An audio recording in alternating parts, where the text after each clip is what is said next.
नमामि गोमातरं गवामङ्गेषु तिष्ठन्ति भुवनानि चतुर्दशा यस्मात् तस्मात् शवं मे स्यादतः शान्तिं प्रयच्छ मे। गोमातृकायै नमः। नमामि गोमातरं समस्त हिंदू बंधुవులకి హైందవ సోదరులకి గో సేవకులకి గో రక్షకులకి కనుమ పండుగ శుభాకాంక్షలు। ఈ రోజున ఒక విషయాన్ని మీ అందరికీ విన్నవించుకుందామని చెప్పి మీ ముందుకు రావడం జరుగుతోంది। మనం ప్రతి ఏడాది సంక్రాంతి చాలా ఘనంగా జరుపుకుంటూ ప్రస్తుతం భోగి సంక్రాంతి పూర్తి చేసుకుని కనుమ పండుగకి రావడం జరిగింది। ఈ కనుమ పండుగ నాడు గోవుల్ని పూజించాలి, గోవులకి ఆహారం పెట్టాలి, గోవుల్ని పూజించి వాటి యొక్క అనుగ్రహాన్ని పొందాలి। అలాగే వృషభాలు అనగా ఎద్దుల బండులు ఉన్నాయి కదా, ఆ ఎద్దుల్ని అలంకరించాలి, వాటి బండి కట్టుకుని తిరగాలి అని చెప్పి ఒక నానుడి నడుస్తోంది।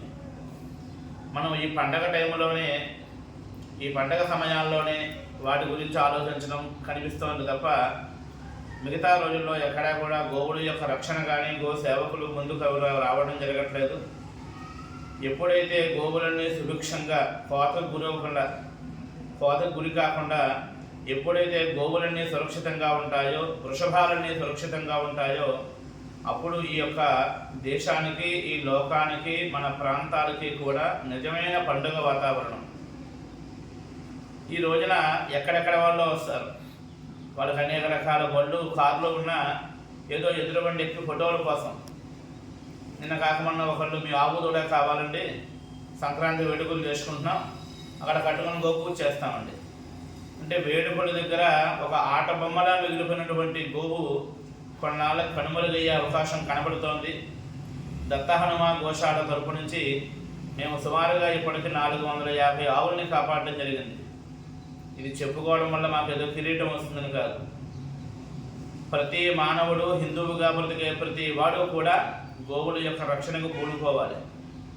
ఈ నాగబాబు గారు గోవులు పిచ్చాడు, అందువల్ల ఇలాగే మాట్లాడతారు అనుకుంటారు। ప్రతి ఇంట్లోంచి ఒక మనిషి ఒక గోవును కాపాడాలి అన్న ఆలోచన మొదలైతే ఈ యొక్క ఆవేదన ఆలోచనగా మారి ఆలోచన ఆచరణీయంగా వచ్చింది అన్నప్పుడు ప్రతి గృహంలోనే ఒక గోమాత ఉండాలి, లేదా గ్రామానికి ఒక గోశాల ఉండాలి, లేదా ఒక మండల పరిధిలో, ఒక జిల్లా పరిధిలో ప్రభుత్వ పరంగా ఒక గోశాల నిర్మాణం జరిగి అనాథలుగా కబేలాలకు వెళ్ళిపోతున్నటువంటి గోవుల యొక్క రక్షణ మనం ఎప్పుడైతే చెయ్యగలుగుతామో అప్పుడు ఈ దేశం సుభిక్షంగా ఉంటుంది। ఇప్పుడు చెబుతున్నాను, ప్రస్తుత వాతావరణం ఎలా ఉందో అలాగే ఇంకొక 2-3 ఏళ్ళు గడిస్తే 4 కాళ్ళతో ఉన్నటువంటి గోమాత అనేటటువంటిది, వృషభం అనేటటువంటిది కనుమరుగయ్యే అవకాశం కనబడుతోంది। ఎంతోమంది ప్రయత్నాలు చేస్తున్నారు గోవులను కాపాడడానికి, వాళ్ళకి ఎవ్వరూ కూడా సహకారం అందించట్లా।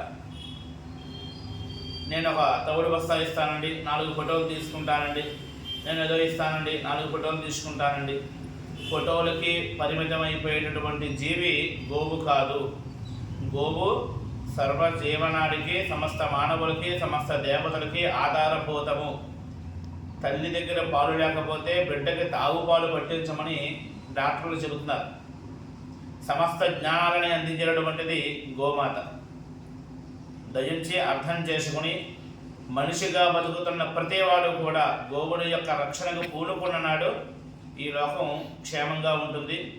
నేను బతికున్నంత కాలం, నాకు తెలిసినంత వరకు, నాకు ఓపుకున్నంత వరకు నేను గోవులను కాపాడుకుంటూనే ఉంటాను। నేను ఎంత డౌన్ఫాల్ అయిపోయినా, ఎంత పైకి ఎదిగినా నేను గోవుల్ని విడిచిపెట్టే ప్రసక్తే లేదు। అతి త్వరలో గోవుల యొక్క రక్షణ కొరకు గోవుని జాతీయ జంతువుగా, జాతీయ మాతగా కేంద్ర ప్రభుత్వాలు, రాష్ట్ర ప్రభుత్వాలు ప్రకటించాలని కోరుకుంటూ అతి త్వరలో ప్రతి గ్రామాన ఈ యొక్క గోసేవ యాత్ర అని ఒక యాత్ర మొదలు పెడుతున్నాం। దానికి అనుబంధంగా సమస్తమైనటువంటి యొక్క నాయకులందరికీ కూడా వినతిపత్రాలు ఇవ్వడం జరుగుతుంది। వీళ్ళు పూనుకున్నారా, పూనుకుంటారు, పూనుకోకపోతే తదుపరి నిర్ణయం అతి త్వరలో చెప్పడం జరుగుతుంది। గోవుని జాతీయ జంతువుగా ప్రకటించాలి, గోవుని రాష్ట్రంలో ఉత్తమమైనటువంటి జీవిగా, దేశంలో గోవుని కాపాడటానికి ఉన్న నాయకులందరూ సహకరించాలని కోరుకుంటూ సమస్త మానవులు కూడా గోవు యొక్క సేవలో పునీతులవ్వాలని, ఆ గోవుల యొక్క అనుగ్రహాన్ని పొందాలని కోరుకుంటూ మరి ఒక్కసారి మీ అందరికీ కనుమ శుభాకాంక్షలు.